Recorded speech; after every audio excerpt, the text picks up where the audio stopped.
Perhitungan PPh badan dan tarif pajak pada CV Ridho Jaya.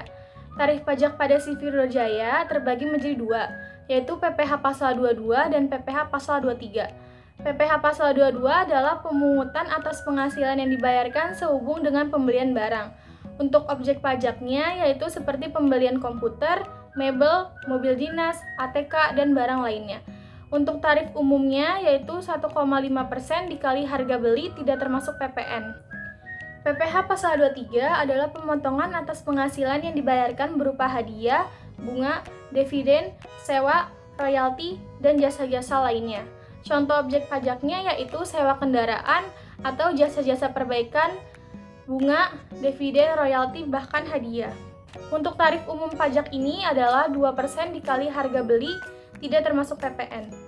Keunikannya, tarif ini hanya boleh diterapkan bagi pelaku usaha mikro kecil dan menengah atau UMKM atau badan usaha yang peredaran brutonya kurang dari 4,8 miliar.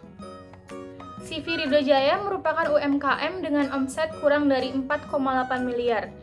Pada tahun 2023, setelah tutup buku, peredaran bruto yang dimiliki CV Ridho Jaya sebesar 1.138.918.944 rupiah. Untuk rincian omset per bulannya sebagai yang ada di layar. Untuk hasil omset setiap bulan dan untuk perhitungan PPh Pasal 22 dan PPh Pasal 23, semua sudah tercatat secara terperinci dan dibenarkan dalam buku besar seperti gambar yang tertera pada layar berikut ini.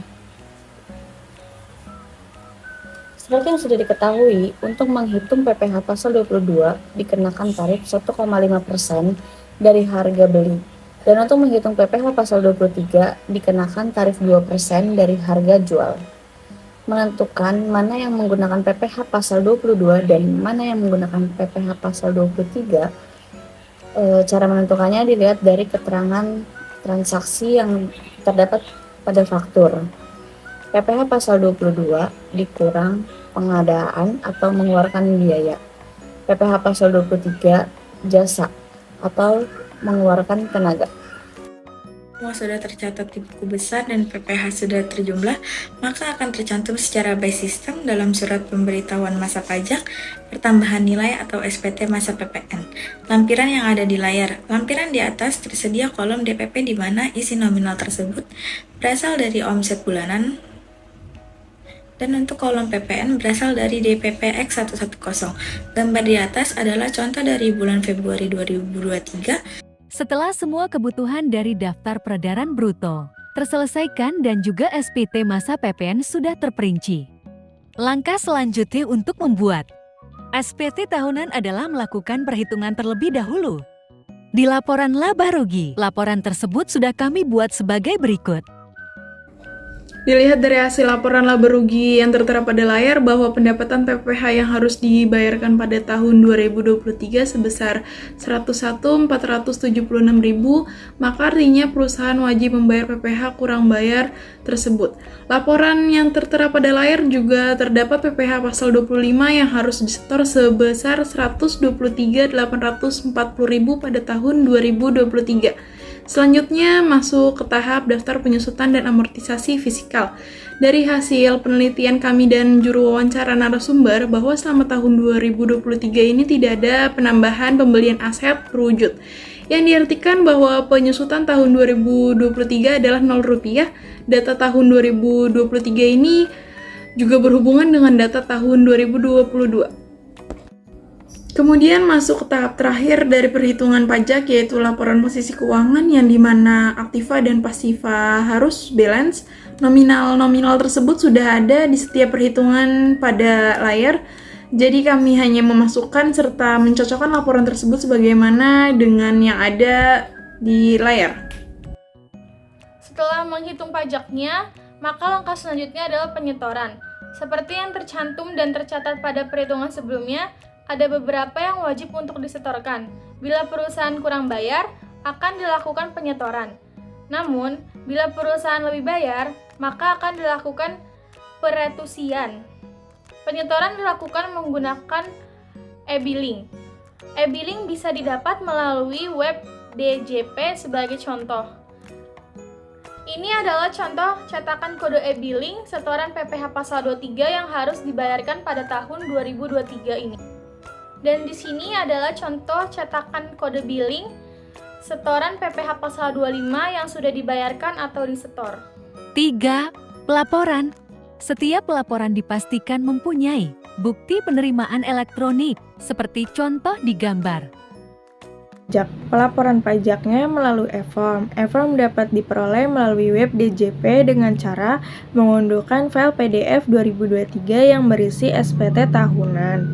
Pelaporan ini memerlukan dokumen seperti buku besar dan 4 laporan keuangan, yaitu daftar penghasilan bruto, laporan laba rugi, penyusutan dan amortisasi, serta neraca. Setelah SPT tahunan terunduh, pastikan laptop atau PC kalian sudah support dengan Adobe Reader. Penyetoran serta pelaporan SPT tahunan CV Ridho Jaya belum sepenuhnya dilaporkan dan disetor. Jadi, besar kemungkinan pihak dari perusahaan tersebut yang akan menyetorkan dan melaporkan.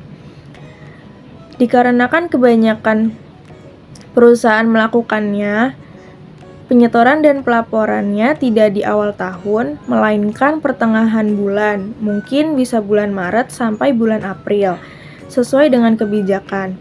Jadi, tugas kami hanya menghitungkan pajak mereka yang harus disetor dan dilaporkan.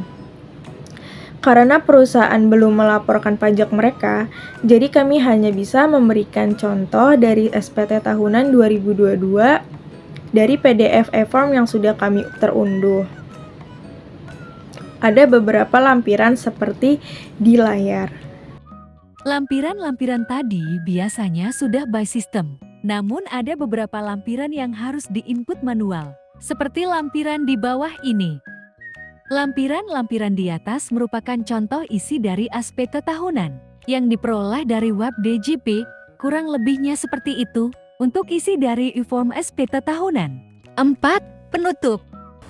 Untuk kesimpulan yang dapat kita ambil dari proyek ini, berdasarkan data yang sudah kami analisis, ada beberapa laporan yang sama sekali belum dilaporkan. Jadi, membuat penghambatan yang membuat kami belum bisa dilaporkan dan disetorkan karena belum adanya kegiatan tutup buku. Hal itu terjadi karena biasanya perusahaan selalu melaporkan dan baru disetorkan pada bulan Maret atau April.